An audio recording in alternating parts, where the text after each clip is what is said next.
ஆண்டவருடைய நாமத்துக்கு மகிமை உண்டாவதாக. May all glory be to God's name today.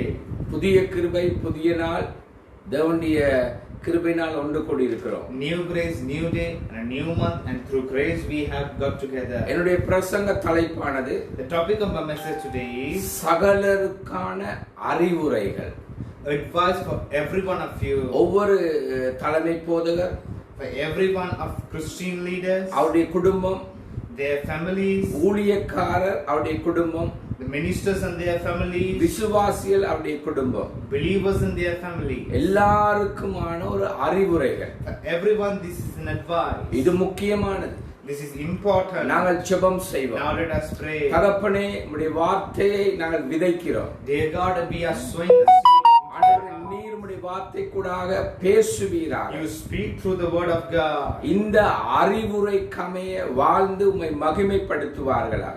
Let them live according to this instruction and this advice and glorify you. ஒவ்வொரு வாழ்க்கையூடாக தேவனுடைய நாமம் மகிமைப்படுவதாக. Let every one of our life glorify you. கர்த்தர் நல்லவர்.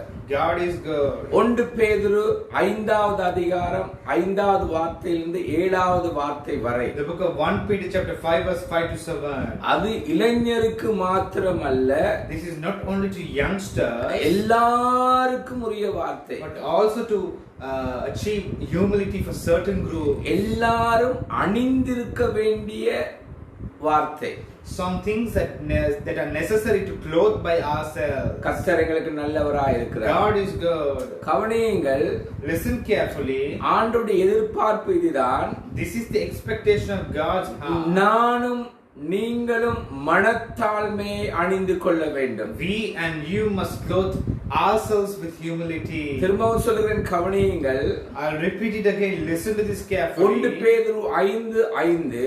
The book of 1 Peter chapter 5 verse 5. எல்லாரும் மனத்தாழ்மையை அணிந்து கொள்ளும்படி அறிவுறுத்தப்பட்டுள்ளோம். All in the church have been invited to practice humility. கர்த்தர் நல்லவர்.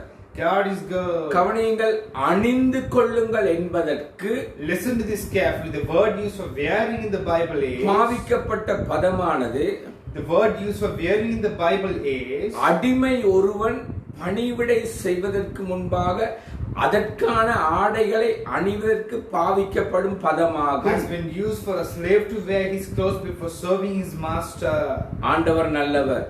God is good. என்னுடைய முதலாவது குறிப்பு இதுதான். This is my first point. மனத்தாழ்மையை அணிந்திருக்க அறிவுறுத்தப்பட்டுள்ளோம். We have been instructed to clothe ourselves with humility. கிறிஸ்தவ தலைவர்களே, Christian leaders, நீங்களும் உங்களுடைய குடும்பத்தாரும், you and your family, ஊழியர்களே நீங்களும் உங்களுடைய குடும்பத்தாரும், ministers, you and your family, விசுவாசிகளே நீங்களும் உங்களுடைய குடும்பத்தாரும், believers, you and your family, மனத்தாழ்மையை அணிந்திருக்க அறிவுறுத்தப்பட்டுள்ளோம். are expected to clothe yourselves with humility. இயேசு கிறிஸ்துவை இதற்காக நான் முன்வைக்கிறேன்.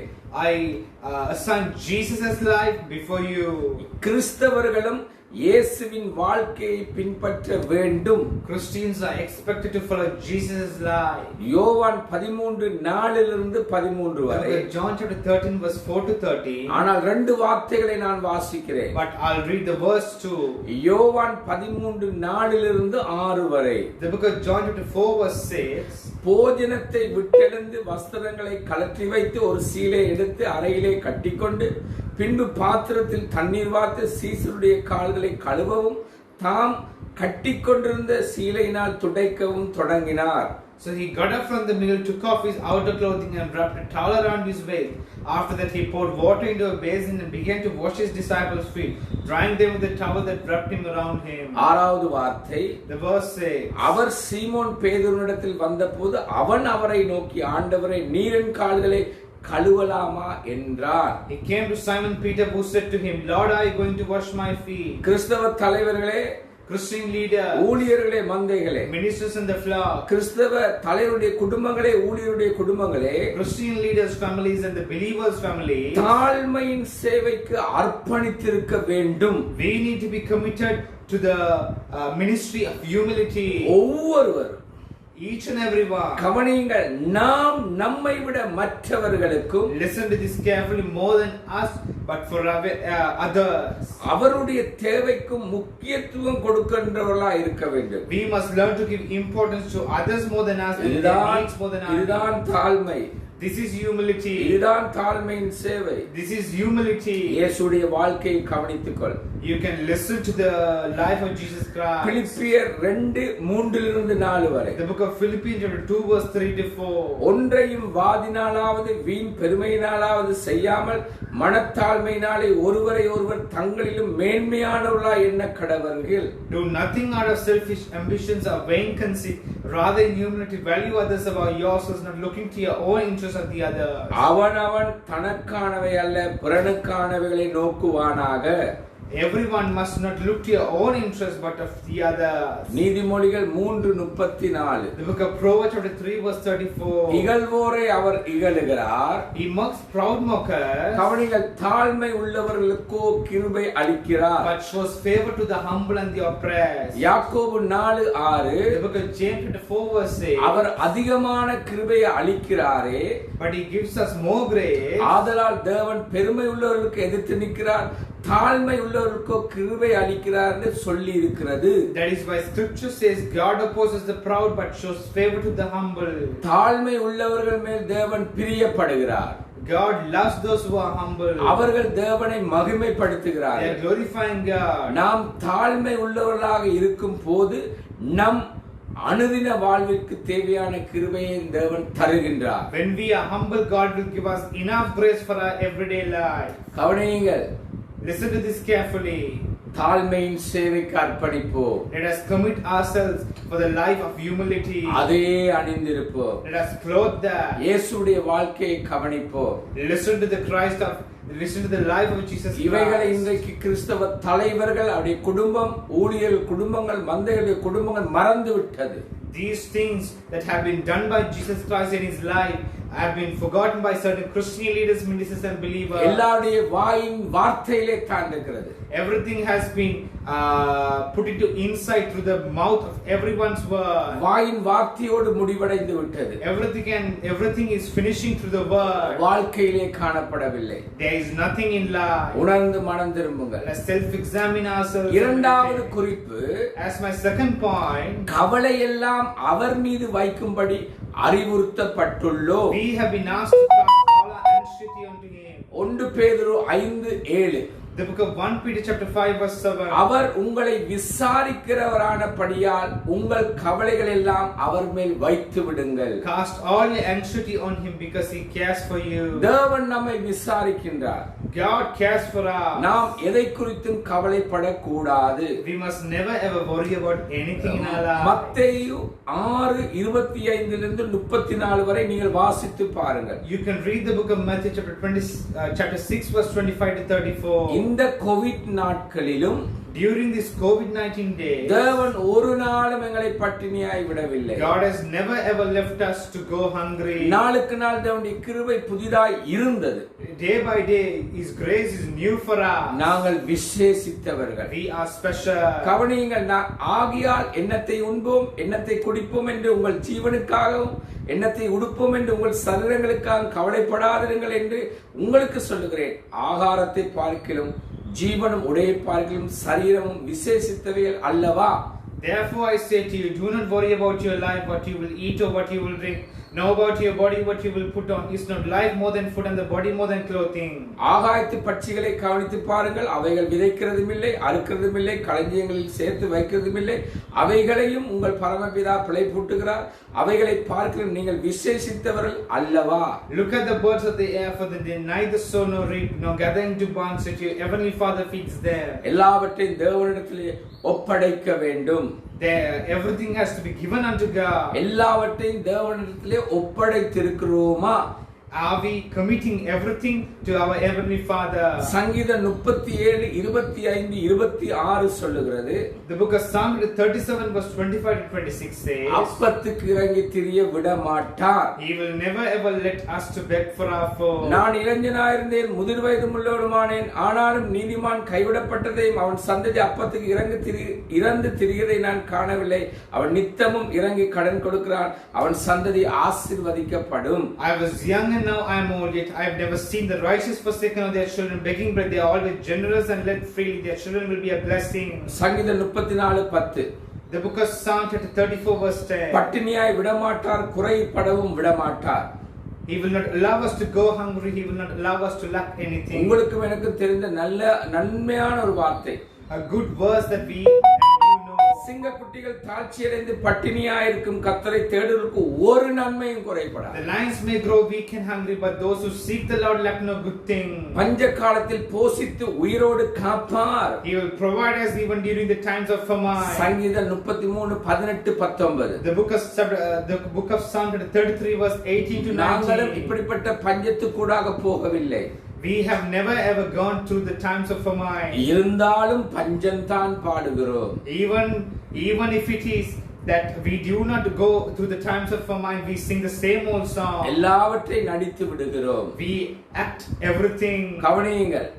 Listen to this carefully. Abraham பஞ்சத்துக்கூடாக கடந்து போனான். Abraham went through the ways of the famine. ஈசாக்கு பஞ்சத்துக்கூடாக கடந்து போனான். Isaac went experience the times of famine. ஆதியாகமம் 12:10. The book of Genesis chapter 12 verse 10. அதே போல ஆதியாகமம் 26:1-5 வரை. The book of Genesis chapter 26 verse 1 to 5. பஞ்ச காலத்திலே ஆபிரகாம் எகிப்துக்கு கடந்து போனான். In the times of famine, Abraham went to Egypt. கவனியுங்கள்.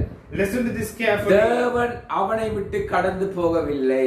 God did not leave Abraham alone. அவனோடு கூட இருந்தார். God was always with him. ஈசாக்கும் பஞ்சத்துக்கூடாக கடந்து போன போது Even Isaac went into the times of famine. தேவன் அவனோடு கூட இருந்து வாக்குத்தத்தத்தை கொடுத்து கீழ்ப்படிய பண்ணி அவனை 100 மடங்கு ஆசீர்வாதத்துக்கு ஏதுவாய் நடத்தினார். God was with him. God gave a promise. God was with Isaac, and God led him to obey him, and God gave 100-fold blessing for him. கர்த்தர் நம்மை நடத்த வல்லமையுள்ளவராய் God is also able to lead us. சந்தோஷமாயிருங்கள். Let us be happy. அவர்களை கைவிடுவதும் இல்லை, விட்டு விடுவதும் இல்லை. He will never ever abandon us nor forsake us. பஞ்சம் உலகத்துக்கு ஏற்படலாம். There can be a famine for this whole world. ஆனாலும் தேவனுடைய பிள்ளைகளுக்கு ஒரு நன்மையும் குறைபடாது. Even though it can happen for the children of God, there will be nothing lacking in their lives. ஆண்டவர் நல்லவராய் இருக்கிறார். God is good for us. நம் கவலைகளை எல்லாம் தேவன் மீது வைப்போம். Let us cast all our anxieties on him. தேவனுக்கு கீழாக நம்மை தாழ்த்துவோம். Let us humble ourselves before God. தாழ்மையை அணிந்து கொள்வோம். Let us clothe ourselves with humility. நமக்குரிய நன்மைகள், ஆசீர்வாதங்கள், வெற்றிகள், உயர்வுகள் அவரே அறிந்திருக்கிறபடியால் ஆசீர்வதித்து உயர்த்துவார். As God knows all about the blessings, victories and promotions, he will bless us and praise us at the correct time. சங்கீதம் 22:24.